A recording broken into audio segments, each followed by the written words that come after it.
My name is Will Dasher. I'm an orthopedic spine surgeon at Ortho, Georgia.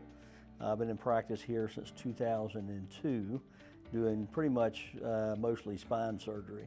Today I'd like to talk to you about anterior lumbar interbody fusions.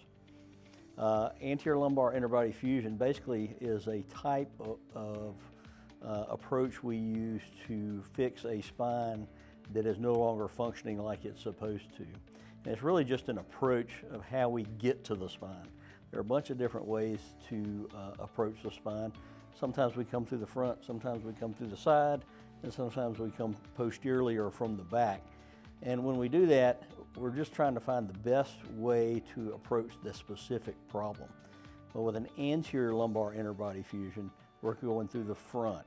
And there are a lot of times when we think that could be the best way to approach that specific pathology. When someone has a problem, especially at the bottom level at L5-S1, and they don't have a lot of central narrowing of their canal, but they're pinching a nerve, they're getting some sciatica down low, and that disc is collapsed, then we can go through the front, get that disc space opened back up, and that in turn will open the little holes where the nerves come out, and it'll allow relief of that sciatica.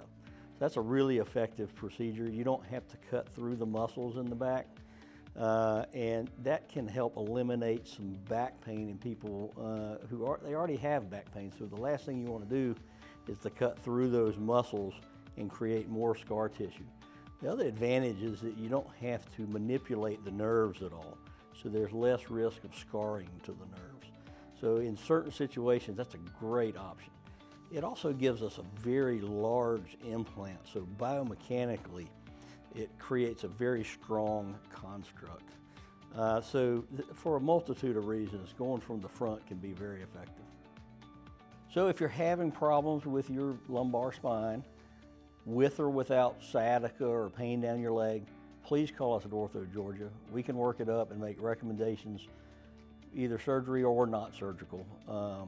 We're happy to help.